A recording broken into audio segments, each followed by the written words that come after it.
জাহাজে উঠিতে শেখে নাই। তাহলে কি করতে চাও? আমি এখানকার আদমিদের ইংরাজি ভাষা শিখাইতে চাই। I want to teach them English. তুমি শেখাবে? হ্যাঁ তুমি তো এখনো ভালো করে বাংলাটাই বলতে পারো না। Oh no, sir. বাংলা ভাষা এমন কোনো ব্যাপার নয়, very easy. ও ঠিকই ম্যানেজ হইয়া যাইবে। না সাহেব, এভাবে তো ম্যানেজ হয় না। আপনি কি তাহা হইলে আমাকে চলিয়া যাইতে বলিতেছেন?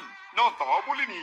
আমি বলতে চাইছি, বাঙালিদের তুমি যেমন ইংরেজি শেখাবে, ঠিক তেমনি তাদের কাছ থেকে বাংলাটাও শিখে নিতে হবে তোমার। দেখবে তাহলে ভাষার আর কোনো সমস্যা থাকবে না। Good proposal, very good. উত্তম প্রস্তাব। তাহলে at first এমন দু চারিজন আদমিকে আপনি পছন্দ করিয়া দিন যাহারা বেশ বুদ্ধিমান, যাহাদের আমি very quickly ইংরাজি শিখাইতে পারি, আর যাহাদের কাজ হইতে ভালোভাবে বাংলাটাও শিখিয়া লইতে পারি। তাহলে তুমি কৃষ্ণনগরে